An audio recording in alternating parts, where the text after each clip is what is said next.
All right, let's talk about artificial intelligence. It's pretty much everywhere you look these days. And with it comes this huge question that we're all kind of grappling with. Is it a tool to help us think better, or is it a machine that just does the thinking for us? That's exactly what we're going to dig into.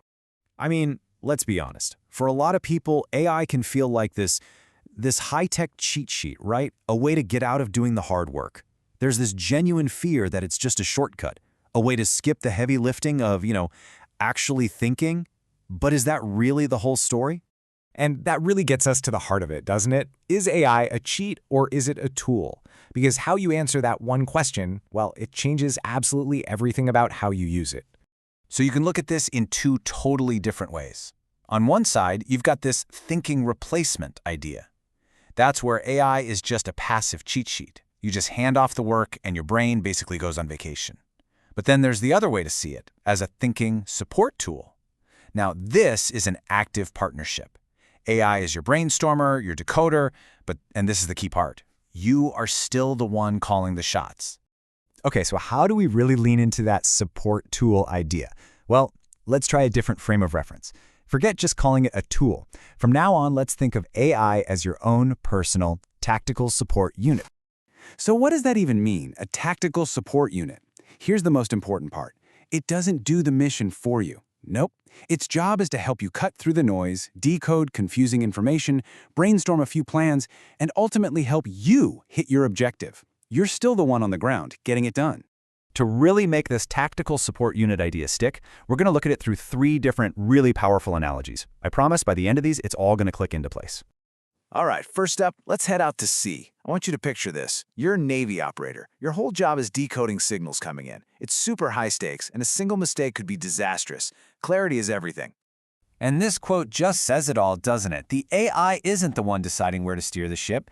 It's not the captain making the big command decisions. Its only job is to clear away all the static, all the noise, so that the person who is in charge, and that's you, can hear the orders loud and clear. So think about what's happening here. The AI is basically a super fast signal processor. It takes this insane flood of, dits and dahs, just total chaos, and it filters it all, turning what seems like gibberish into a map you can actually read. And in a situation like that, using a decoder isn't cheating, it's strategic survival. Okay, let's come back to dry land for our next one. Let's head into a classroom. For this analogy, I want you to think of AI not as the main teacher, but as the teacher's assistant. Yeah, this really gets to the core of it. AI can be a homework helper, but it can't be a homework replacement.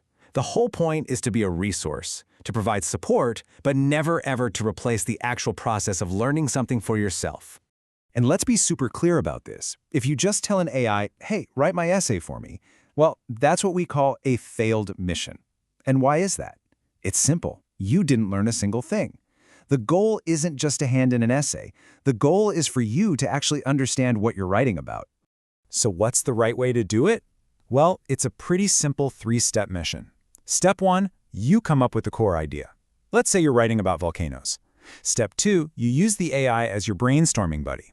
But you don't just say, write about volcanoes. No way. You get specific. You ask it things like, hey, what are 3 common myths about volcanoes? Or, can you suggest an interesting hook about the eruption of Mount Vesuvius?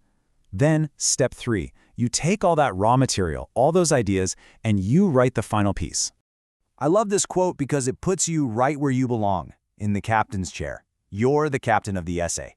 The AI, it's just the research assistant, the one running down to the library to grab the files you ask for.